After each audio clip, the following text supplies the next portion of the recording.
What's up, Recovery Fitness? Sean Humphrey coming to you. What's up, people? It's a beautiful day in March. Let's see. I was thinking, what am I going to talk about today? I want to do a video. I don't know. Something's on my mind, but I don't know what it is. Lots of things to talk about, I guess, that are going on. And then it dawned on me. I'm 18 months today. 18 months clean and sober in recovery. Today's the anniversary. So 548 days, 46 days, something like that. But 24 hours of time is what I go. My daily program is a daily program. I start every day at 0 and get 24 in and start over. So celebrating quite a few 24 hours clean and sober and in recovery. And it was asked to me today, how do you feel? You know, what's different in your life? And, you know, take a quick second to take an inventory. You know, I know I'm not hungover or jonesing to go get some more or whatever occupying my brain. I'm not fighting court cases and all that stuff. But what does it really feel like? Does it feel happy, joyous, and free like the book promises? It actually does. There's a lot of joy. There's a lot of freedom. Just a lot of overall happiness and contentment in life with how you can handle life on life's terms. Still bullshit that happens. There's no doubt. Life goes on. I've talked about it. You know, people still die. People still break up with you. Your kids don't talk to you. You get speeding tickets and have to have surgeries and everything else. However, handling that and perspective on that is so much different today. And that's what I get through working the spiritual program of recovery. A renewal of the mind, as it's said. A changing in the way I'm thinking. Where I once thought in one way, I switch and I flip the script and I think a different way. I accept things. I don't sit and stew in them. I don't live with things.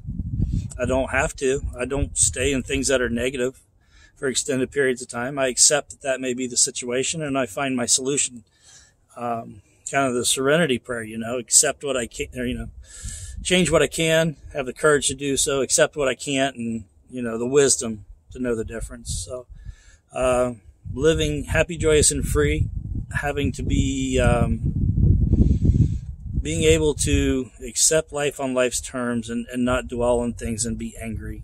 You know, there's still past traumas we're healing from and mental and emotional struggles. And, you know, addiction is one of those things. We have the mental obsession. And I don't know if a lot of people understand this, but it works in the subconscious, right?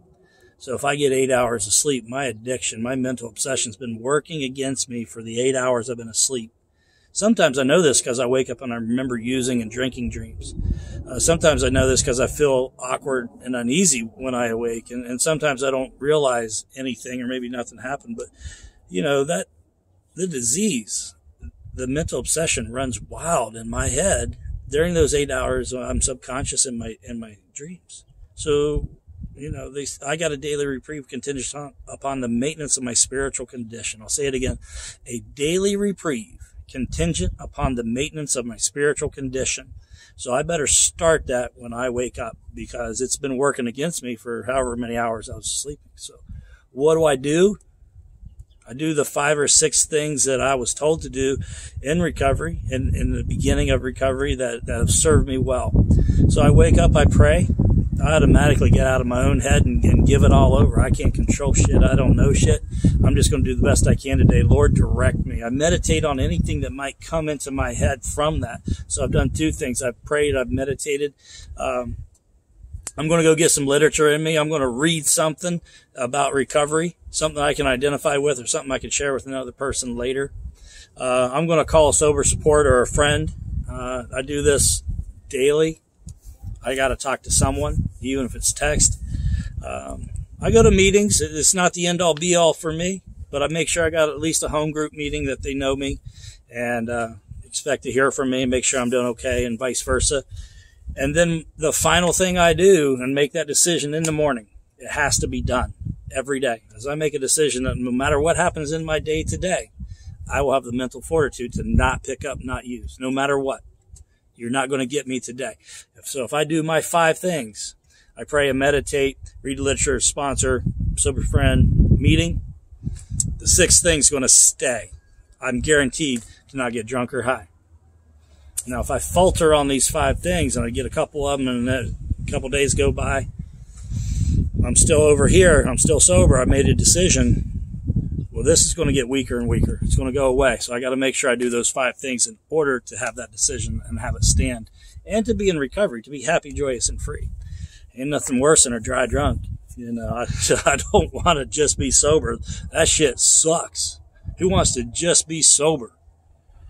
There's a reason I used to drink and drug. I couldn't stand myself. I couldn't live with myself on the inside of those thoughts and everything that's going on. I want to be sober then. I don't want to be sober now. I want to be in recovery. That's good shit. If I'm in recovery, I'm feeling good. I'm doing the right things. I'm working in service and helping others. I have a relationship with my God, and I'm expanding on what I think he wants me to do to serve him. Not that he needs me. He don't need me.